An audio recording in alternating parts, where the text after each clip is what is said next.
Bruva stood by the bridge like a statue, arms crossed, eyes squinting. Meve sighed inside. She stood little chance of having a pleasant chat. Elder-in-Chief, sir. No Sharon and Grayson here, lass. Ploughing humans. Always out to fix things, always end up cocking them up. You think you're due glory, do you? Monster Slayer Meve? Patroness of dwarves? Blast it. What do you think? Why didn't I exterminate those beasts myself, eh? Go on, tell me! For you. For I didn't want to. For something didn't fit, damn it. So I resolved to not destroy their nests and evidence till I learned the truth of who done it. Postponed it all those years expressly. Though your subjects were dying. I didn't need no lectures from the likes of you. Justice must be served. That's worth any price. And I was close. Had leads. And now, it's all gone to hell. You flooded Devor's abyss. You brought Boros rump down on itself. And I'll never ken who killed the Fuchses. Understand? Never!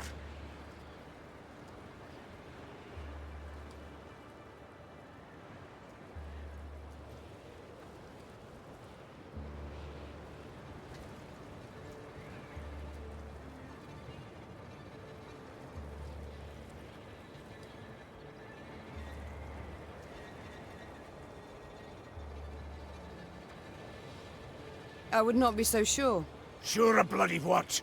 That you shall never learn the truth. For I learnt it just moments ago. 'Twas the Zigrins who killed the Fuchses. The Sikrans? But... hold. Aye, would explain a lot, that. Ah, the snakes! Worms! Rogues! Why, I'll show 'em. All right. Got to admit you've more in that pretty heat of yours than I expected. But dinna you start thinking we'll be toasting a new friendship. You want our aid? You'll have to answer our questions. My questions. Lots of them. And they're all hard, so dinna you go smiling at me yet. Why, I wouldn't dare. Better not. Right. Time we moved on. Bruva set off at a brisk pace, paying Meve nor anyone else heed. The Elder's bodyguards rushed after him. Then came the Lyrian force, and at its end trudged Gabor Zigrin, hands and feet in shackles.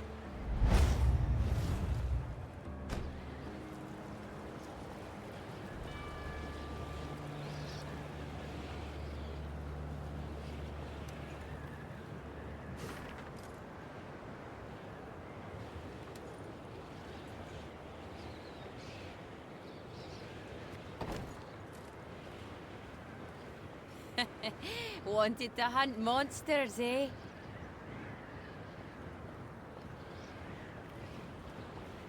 Dwarves demonstrate innovative thinking in many domains. Metallurgy, engineering, architecture. Yet there is one in which they could not be bothered. Naming. For this reason, the bridge that linked the Mahakam Pass with Mount Carbon was simply named Langbridge. Meve learned it was a thoroughly fitting name. Having stopped for a breath halfway across the road suspended over a deep chasm, the Queen could see neither end of the bridge, both concealed by thick clouds. Amazing. Whispered the Queen. I feel as though we traversed the very sky. The Queen and her retinue were nearing Mount Carbon when Meve heard a cry. It was Xavier. Hold! Hold! Meve drew in her reins abruptly. Her mare neighed and reared, lifting the Queen above her formation of men. From that height, she saw the last pier of the bridge crumbling. The dwarves at the head of the procession were unable to stop in time and plummeted, screaming into the abyss. What's the meaning of this, gods damn it? Bruva roared. Fetch the engineers! Now! The Queen was striving to calm her spooked mount when she sensed something swish past her ear. Out of nowhere, a Scoia'tael band had appeared at the rear of the column. Before anyone could react, elven archers had felled the rear guard. The soldiers lay on the bridge's stone surface with arrows in their backs. Meve was trapped. In one direction lay the chasm, in the other, a fierce foe. She had no choice but to stand and fight.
Renna!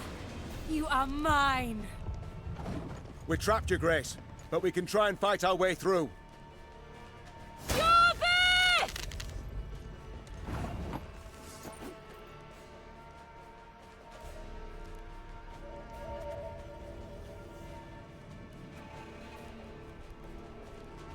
Think you ballbags can do whatever the devils you please? This is Mahakam! Ah!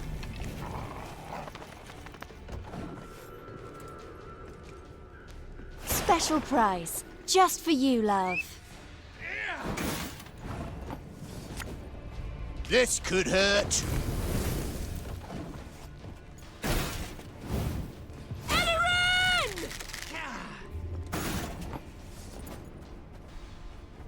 Water is a poison.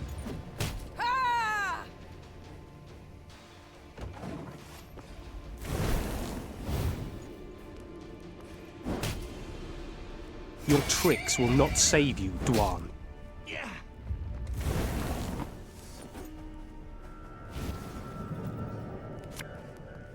Again and again and again.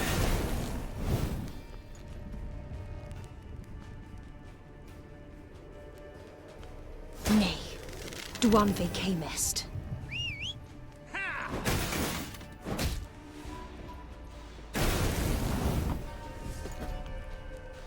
For the Queen!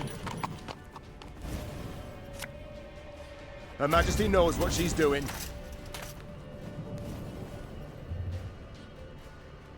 Fear not. We shall achieve our goal.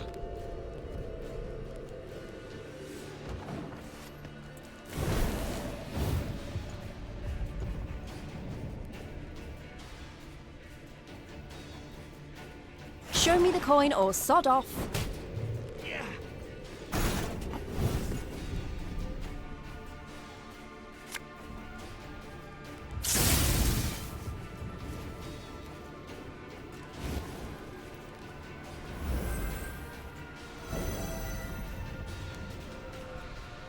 When will you ever learn?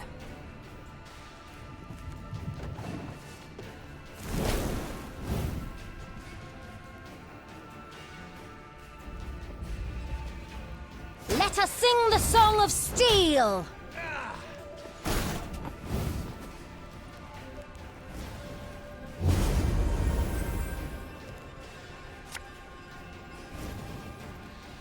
Watch your heads!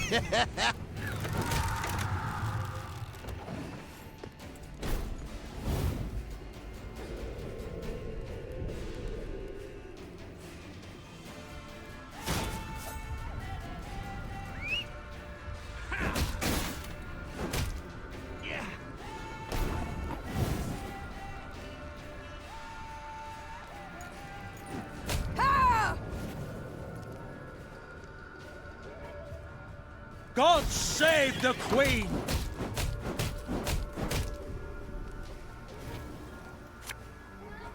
Army's a waste of time for one like me. I shall not fail!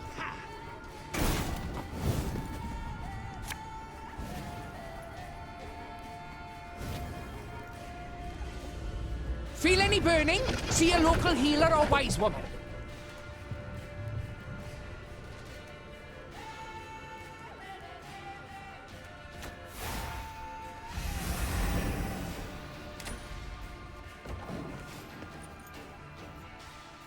Blood and neck ends. Similian Vat.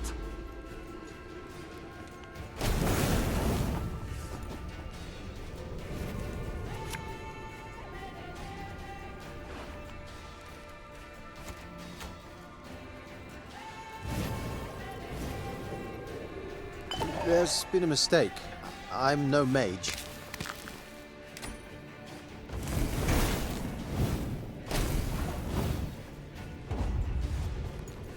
No! Let her, Renna! She must die!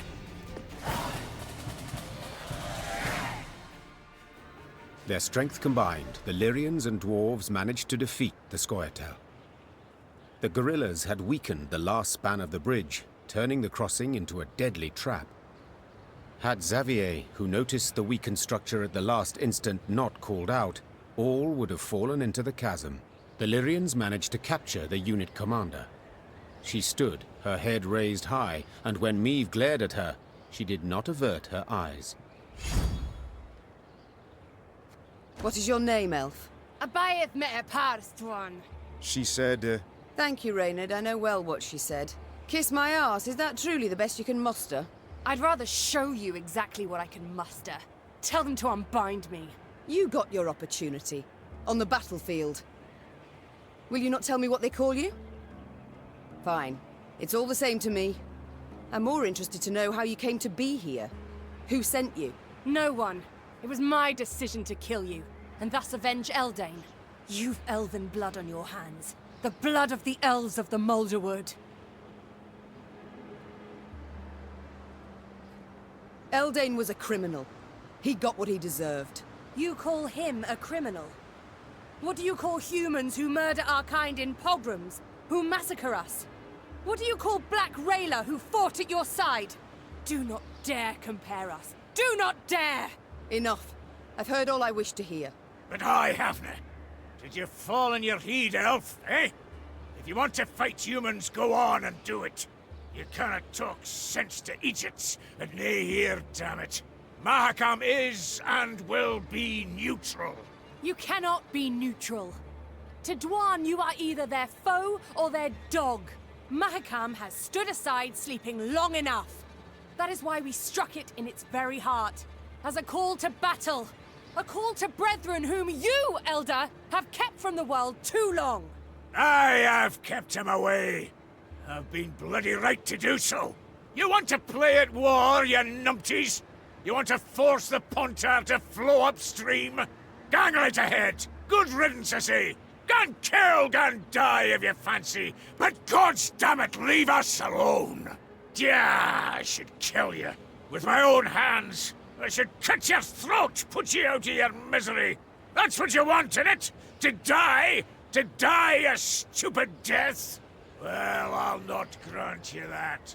Nay, nay, I'll lock you in a tower. Sit there 3 centuries, and you just might grow a brain. Bruva Hoog gazed after the shackled elf as she was led away. Meve expected him to continue fuming, cursing her. But the dwarf stood silent, and his old eyes, half concealed by brows bushy as a forest floor, showed not anger, but the deepest sadness. Dwarven engineers made quick work of repairing the crumbled bridge span.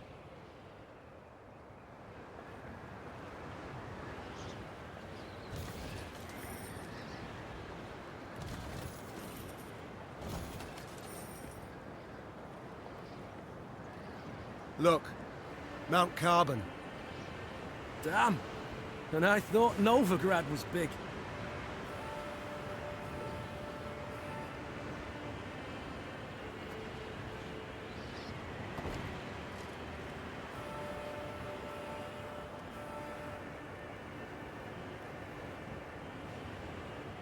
The Lyrians stepped inside Mount Carbon's bowels.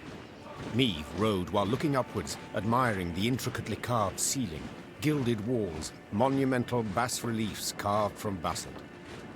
Yet this was no time to admire the sights. Bruva Hoog had summoned her to speak. I thank you for your invitation, Elder. My invitation? Choice term, lass. You wangled your way in here. Long I've lived, but ne'er have I seen a wench so stubborn. With all due respect, do you not feel like a pot conversing with a kettle? Ha! True enough. Changes of mind didn't come easy to me. But they do come at times. Human wars concern me not at all. For so many they are, who could count them? Near a year goes by without one wanking king invading another's realm. A dog with scabies is less restless.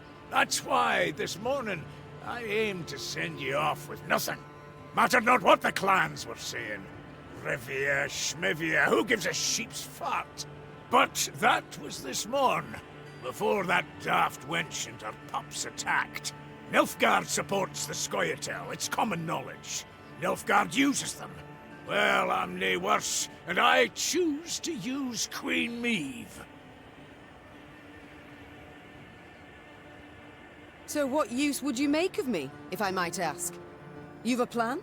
Aye, the kind dwarves like best. Simple, but sneaky. Like to give Nilfgaard a warning, you ken. If you're going to rile my dwarves, throw 'em into the Scoia'tael ranks. You'll regret it, aye? But I'd like to issue the warning without declaring war. All clear to you so far? So, when you march out of Mahakam, you'll find a company of our foot dwarves waiting out with the gate. Officially, volunteers enlisting with you against my will. And you're to put them at the fore next time you face Nilfgaard. Want the Blackclads to break their teeth on our bucklers, get a taste of our axe blades. After that, dare say they'll think twice before they send more Scoia'tael into these hells. I do not... Thank you, Elder. You restore my hope that I shall have my home back in the end. A week back I'd have laughed you down the mountain. At last you're a plucky wench. And with summit in that head of yours. To talk so many clans over to your side's dead easy. Who kens? You just might be the end to drive Nilfgaard back across the Yaruga. I shall. You will see. Before the year is up. You've my word. Reaching for the stars. But you shan't get there without resources. I'll see to it you want for nought. I shall be in your debt to my dying day. Psst. Meaning what? For another 15 years? Dinna bother.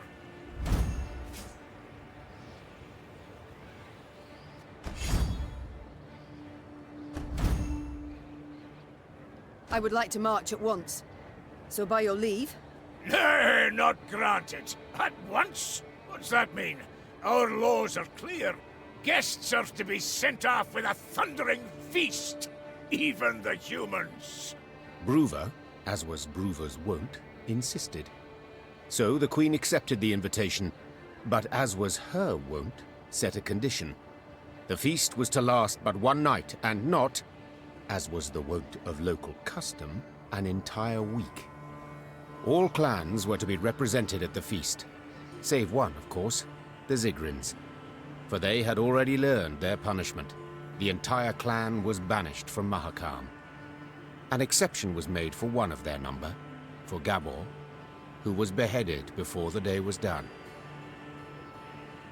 When the sun had retired behind the peaks, the underground city came alive with the sound of bugles, bagpipes, and horns.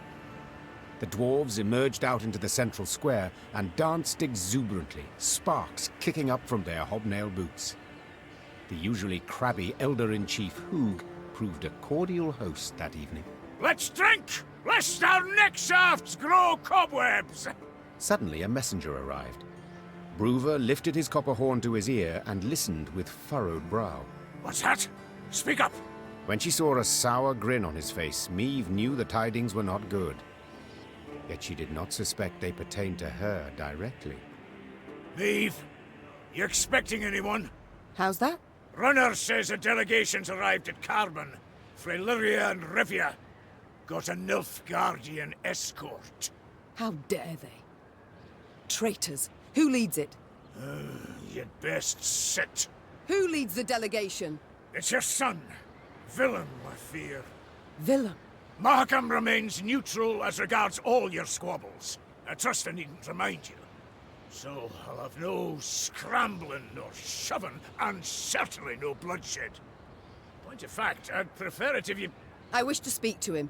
I'd forbid you, but, as I said, never seen a more stubborn wench. Alrighty then, jabber away with him. Just remember, hands to yourself. Meave spotted banners, a Lyrian eagle upon one surrounded by Nilfgaard's black rags. Her hands became fists, showing how helpless she felt. Then her son and rival, Willem, emerged from behind a row of Imperial footmen. My. I should apologize. It seems I missed the coronation. Congratulations, my son. Who was it who placed the crown? General Epdahi? Count Caldwell. Ah, yes. Our elder statesman. Why have you come here, of all places? To acquire arms for Nilfgaard? As my official mission, yes. Yet unofficially, I wish to speak with you. I trust you've had tidings from the field. Edirn turned to ash and dust. Vizimir murdered Redania in chaos. Foltest forced to strike a pact by his vassals betrayed, Henselt the same. This limerick, will it come to a point? Why, yes. To the same as this war. Mother, I beg you, you must see it. Nilfgaard's victory is inevitable. Surrender now, and I shall show you mercy. For later it'll be too late. There will be no later. We shall repel them, drive them south at the points of our pikes. This we, Mother? Who precisely do you mean? You stand alone.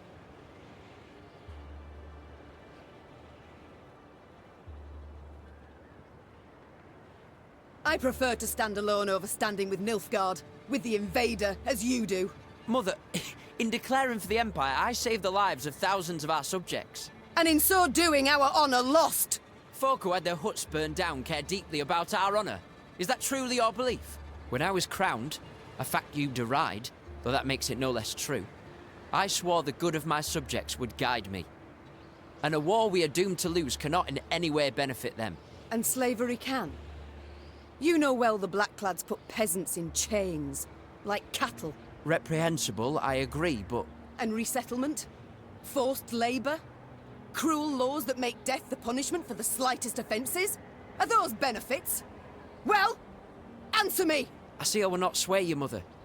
A shame, though I take comfort in the fact I tried. And now, adieu. Oh no, I, not you, will decide when this conversation is over. Oh, have we anything else to discuss?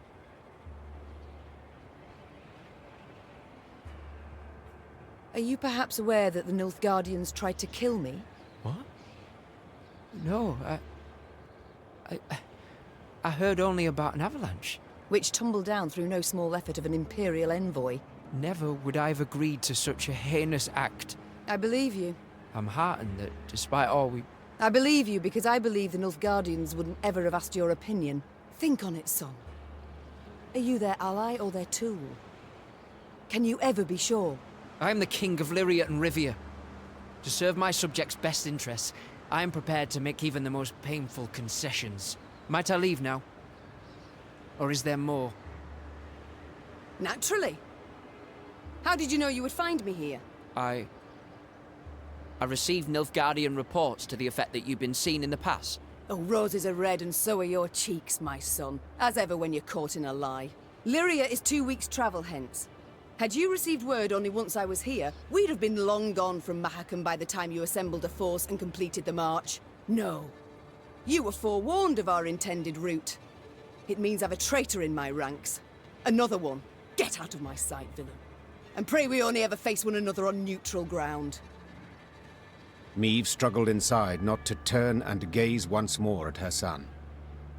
He'd changed since they'd last faced each other, grown manlier, and he wore the crown well. The Queen returned to the banquet hall. Her advisors shot her questioning glances, curious what she had discussed with Bruver. But Meve decided to keep the details to herself. One of them wore a Nilfgaardian lead around his neck. Until she knew who, she would have to remain vigilant. Feasting's done, Reynard. We must consider our next move. I've thought on it, Your Grace. We've strength enough to hit the foe, but still not the numbers to face him in open battle. So what do you propose? This war we cannot win alone, nor even with the dwarves at our side. But if we secure a victory, small yet symbolic, we shall show the other realms of the north all is not yet lost. Thus, I propose we attack behind the front lines, somewhere well clear of any major Imperial force. Where would you suggest? I'm considering Angren. To begin with, a thickly wooded marshy land, always helpful in clandestine operations. Secondly, the land strategically important, as it's the chief source of building material for Nilfgaard's fleets. All too little, I fear. Since we require a victory that would be symbolic, we must strike where it shall hurt. And Angren... Just recently welcomed a new regent, in the person of Count Coldwell. My third argument. Naturally, if Your Majesty wishes, I'm prepared to present alternatives to this. No need. We march at dawn. Meve had toiled, cajoled, persuaded, and gained the dwarves' support. She left Mahakam strengthened markedly. Even so, the queen was in a foul mood. For it was clear a traitor, a viper, nested among the Lyrians. Someone who had conveyed the queen's plans to her foe. From this moment on, Meve would need to weigh every word she uttered, even in the presence of her closest associates. Your Grace, we must plot our course forward. Shall we take the western passage into Angren, or... Not now. When, then? Dawn approaches, yet we know nothing of where... I will not repeat myself. The queen knew she would learn the traitor's identity in the end. If need be, she would tear the name from the throat of another turncoat, Count Caldwell. Meve drooled at the prospect of seeing Caldwell in chains, then passing him to the hangman. Saddle the horses. I shall take the fore. The time for diplomacy, for preparations and negotiations had gone. Meve was to attack her foe at last, and she could not wait to do so.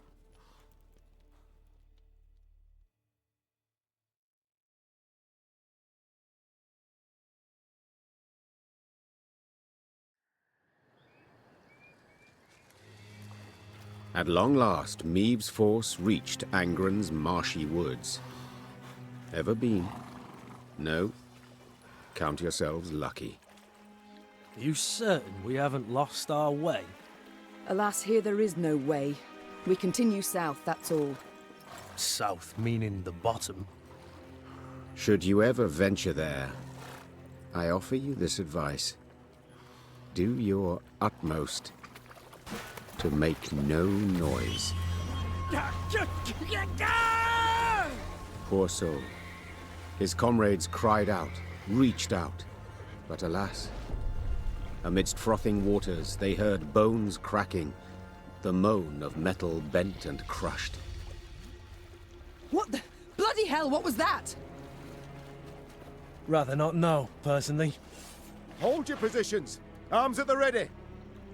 It was a glusty warp. One of many the Lyrians would encounter along their path. But let's not get ahead of ourselves. At last, Meve and her force stood upon the Yaruga's bank. To find and punish the traitor Caldwell, they would have to cross the river. Yet the sole bridge nearby was in Nilfgaard's hands.